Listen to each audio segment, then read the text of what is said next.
Hello, everybody, and welcome to the Starting Small Music Podcast. I'm your host, Justin McCormick, and today we have a very special guest, artist and songwriter Marielle Kraft. Since leaving her full-time job as a teacher to pursue music, Marielle has quickly made strides in the music industry, touring all across the country to releasing several successful singles, including my favorite, Second Coffee, which she's going to tell you guys the story of how she wrote it right now coming up in this interview. I hope you guys enjoy, and we'll see you at the end. Hello, everybody, and welcome to the Starting Small Music Podcast. Today, we have singer-songwriter Marielle Kraft with us. Marielle, how are you doing today? I'm doing well. How are you doing? I'm doing real good. So I like to get it started right at the beginning of your life. Even before you started playing music yourself, who are some of the first artists that you really remember resonating with their music and kind of connecting with them? Absolutely. Of course, number one, Taylor Swift. That's the reason why I started playing guitar and writing songs. Definitely Taylor. But I also really, really loved Colby Calais growing up, like through middle school and high school. Her Breakthrough album is like still one of my faves of all time. And of course, the Continuum album by John Mayer is like top notch. And I don't know, I guess probably like In Sync when I was like really, really little. Wow. But definitely number one is Taylor. Wow, that's awesome. So did you grow up in a music family or was anyone playing instruments around you when you were growing up? Actually, no. My family's not really musical. They love music, but they don't play, they don't really sing. Um, and I feel like a little bit of an anomaly in that way, but I took like two guitar lessons in eighth grade because at 13 is when I got my first guitar. Gotcha. After I saw Taylor Swift in concert at 13, I was like, I need to do this. And so I took two guitar lessons and hated it. Did not want to build calluses on my finger, did not want to practice. And so I kind of didn't really pursue it until I turned about 16. And I met some friends in high school who were really good. And I was like, okay, I want to hang out with them. I should probably get a little better. So that's kind of where I learned how to play was with friends rather than family. So And you go ahead. picked, oh yeah, so you picked up the guitar around 16. Was there a process of like just learning the guitar, or were you always like a big lyricist from the beginning? Like were you always kind of like writing poems and putting melodies to the chords you were playing as well? I always enjoyed singing. I knew that I could carry a tune, but I didn't ever consider myself like a singer. I just thought it was like fun to sing in the shower and in my car. Um, I enjoyed writing. English was my favorite subject in school, and like essay writing was a strong suit of mine. But Totally. I never really tried to like write real songs. I, I remember actually the first song I probably wrote was freshman year of high school. I'm actually just remembering this. We had to memorize the preamble of the Constitution, Oh and I yeah. remember that I put it to a tune to like try to remember it, and I guess that was kind of the first time that I really like sat down to write words to music, but it was That's so fun. tragic. I mean, I would never release that. Yeah. That's really funny that you mentioned that because I tell people all the time that's what I did growing up in school. Like just putting like melodies to like that's the only way I could memorize things. Like even the human body I remember. So that's really funny that we share that. Yeah, so funny. And honestly, it really helps. Like, ended up becoming a teacher, and in my classroom, I would use the same strategy with my students, and they would honestly like latch onto it. It was great. Wow. So during high school, were you just playing in private a lot, or with your friend group? Did you guys kind of play out around town or anything like that? They would play out a little bit. I only did it really my senior year. I like knew honestly six chords, so I would have to like only play the songs that I could feel confident in knowing, like really Taylor Swift and John Mayer songs, if we're being real. Hmm.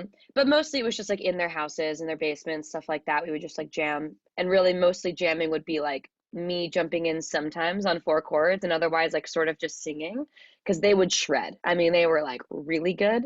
Um, but but yeah, it just put me around music, which was so important for me at that age. So leaving high school, you went on to, like you said, you went to school to be a teacher and went on to be a professional teacher for a while. Going through school, like, were you still playing music? And could you have even said, like, your freshman year of high school, would you think you'd be doing music like professionally, like you are now? Probably not, no. And a lot of them are doing it professionally, which is very cool. We're kind of all doing it now. But yeah, in college was really when I started actually writing songs. I was an elementary education and English major, so I was doing a lot more writing.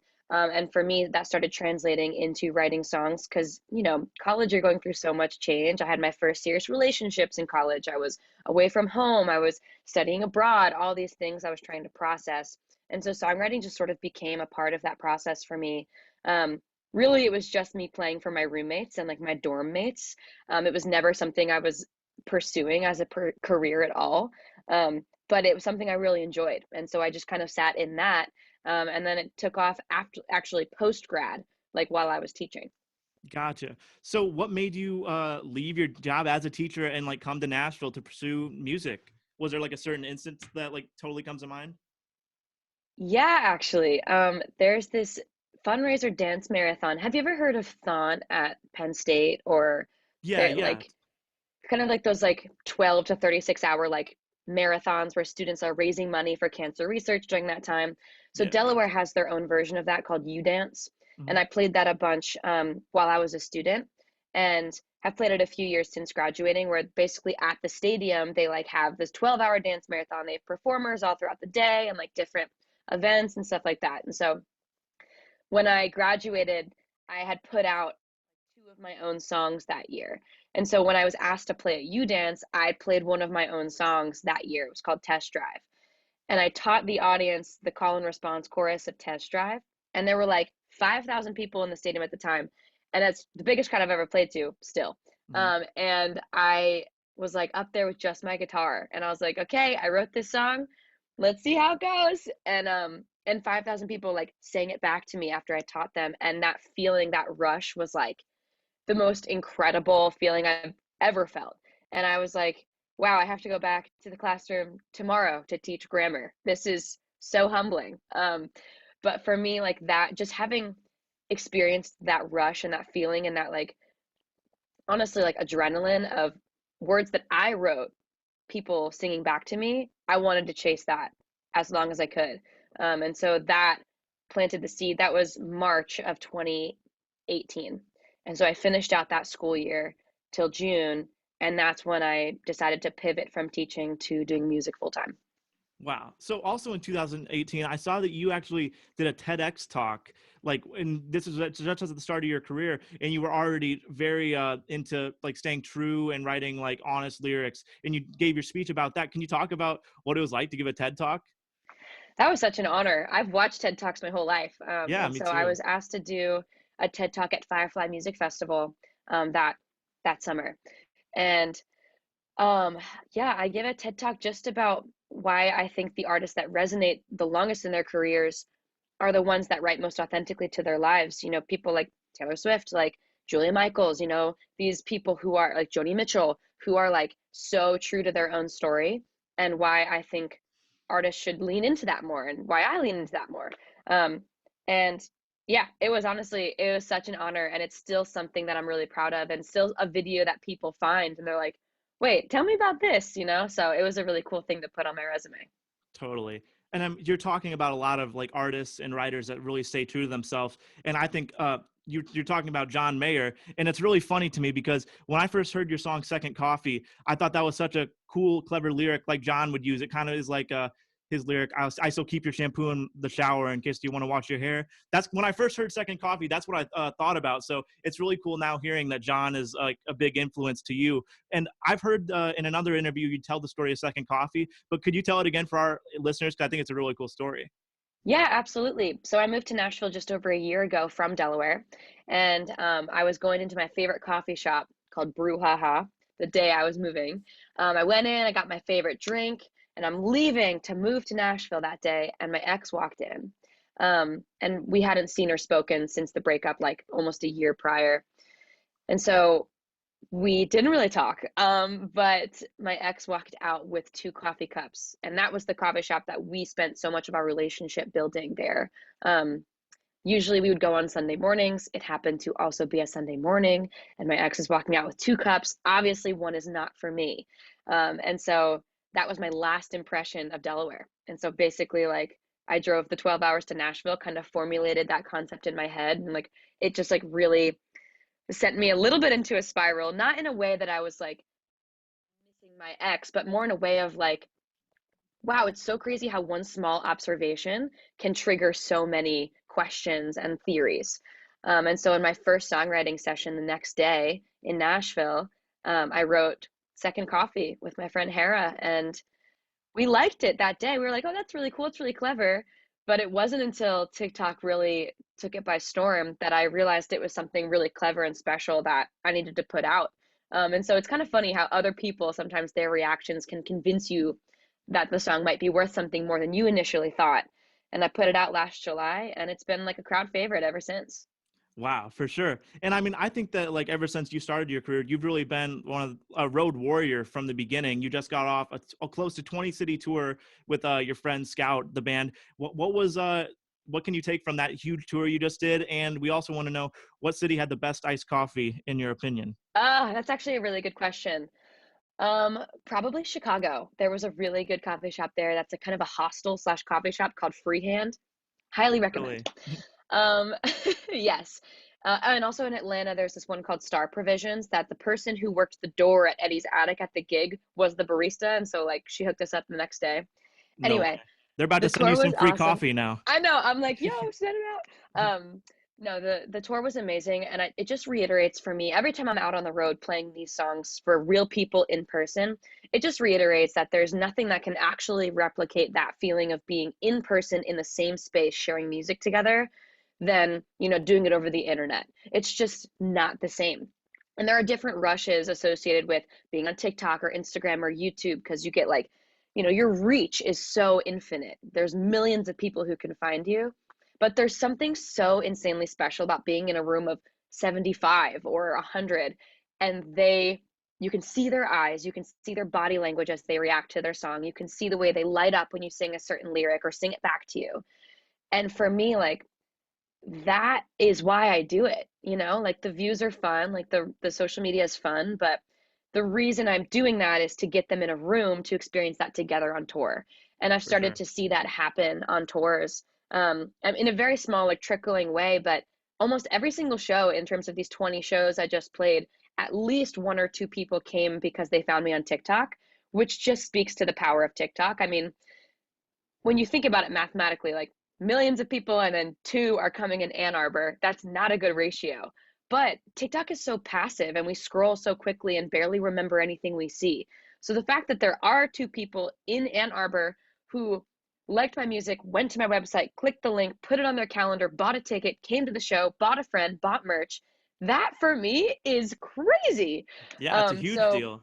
it was really, really cool to see, the tangible results of what I've been putting in off the road being seen on the road as well. And it's just, I'm really proud of what I've continued to build. And I'm so grateful that people are showing up. It's so cool. And I think that you have such a special relationship with your fans that it's almost like a friendship. I've never seen any other artist. You wrote how many thank you notes out to your top Spotify listeners last year? Do you know the number? Um, I do. It was 184. Wow. And you also hand tie dye your merch too. So what, like, how did you know from the beginning that you were going to have like such a close bond with your fan base? And how do you keep that going? That takes a lot of work. Yeah, it does, but I love it. I mean, I think because my like quote unquote fan base started as just my friends for so long while I was teaching, when I first got out of teaching, it was all people that I knew personally. I felt like I needed to continue to build our friendship that wasn't just in the context of my music. I feel like it's really easy to just like only call up a friend when you want them to come to your show and like that they notice right away that it becomes transactional. And so for me, like I tried to really invest in my friendships outside of just my career. Even though I did need them to show up to my shows, I wanted them to know that I valued them outside of that. And so that, as people started following me more, I just sort of translated the way I treat my friends to them as well, because it would just sort of felt like it was just becoming a bigger friend group rather than like friends and fans. It was just kind of all a conglomerate of the same kind of friendship. And it's been really cool because I do know people personally, like in Indiana, I met some people for the first time who I've been being pen pals with. Like we started writing letters over the mail to each other throughout the pandemic. And I Wow. know like about their dogs and about their job and about where they travel. And so when I met Kim in person, I was like, Kim, my gosh, like how are the dogs doing? Like how is this burrito? Like how's your favorite coffee shop? Like it was like we actually were already friends. And that for me, like is so fulfilling because it makes the music mean more to them, and it makes me feel like there's actual people listening rather than just numbers. And the effort for me is so worth it because it makes it personal. Yeah, that's really special. So we like to close out the interview with what your advice would be to like a younger version of yourself, maybe someone that's going to be doing what you're doing 10 to 15 years from now. And even kind of going off that too, you have over 63,000 followers on TikTok and have had a couple go over 1 million views. Do you have any advice for TikTok as well to like the aspiring artists out there? Yeah, I mean, the only advice that I can give myself about that and to other people is that you can't be so precious with what you post. I think that a lot of times people over edit or over record trying to get that perfect take. But the videos that have done the best for me are the ones where I like had 10 minutes to film it in my bedroom. I grabbed my guitar, I sang like an imperfect verse and put it up because that authenticity and that rawness is what TikTok loves. So just post, there's really nothing to lose. Just put it up, and someone's going to find it. So that's my TikTok advice. My advice to my younger self is probably don't be afraid to build the calluses at 13. Just do it, like nobody's going to do it for you. So go stick with guitar lessons, try things out. Don't be afraid to show other people your work. You're never going to be good the first time you do something. So get all that out of the way and then get all the practicing out of the way so that you can really find your voice. I wish I had started earlier, but I don't regret it. I think my journey is exactly what it should have been. Um, but I do wonder, like, oh, if I had really taken it seriously from 13, where could I be now? So yeah, if you want to do something, start trying and don't be afraid that it's hard. When it gets hard, that means it's working. I think that's some spot on advice. Well, Marielle, thank you so much for joining the show. I'm going to link all your socials in the description of this. And thank you so much for coming on the show. Thank you. And thanks for giving a voice to smaller artists. Like, it means a lot. Thanks for doing this. Yeah, no problem. I'm going to stop. Well, guys, there you have it. My conversation with Marielle Kraft. Marielle, thank you again so much for coming on the show. I had a great time talking with you. Everyone, go follow her on Instagram at Marielle Kraft and go stream her new single, Shrink, out right now. We've talked a lot about coffee in this interview, so I want to give a big shout out to TBD Coffee Co. for being the official coffee of Starting Small Music. Go check them out at tbdcoffeeco.com. And make sure to come back next week to hear my interview with hit songwriter and 1/3 of the band Track 45, Ben Johnson. Check out Starting Small Music on YouTube to see all the video content from our interviews. And also, give Starting Small Music a follow on Instagram at Starting Small Music and let us know who you'd like to hear on the podcast next. And remember, everyone starts small.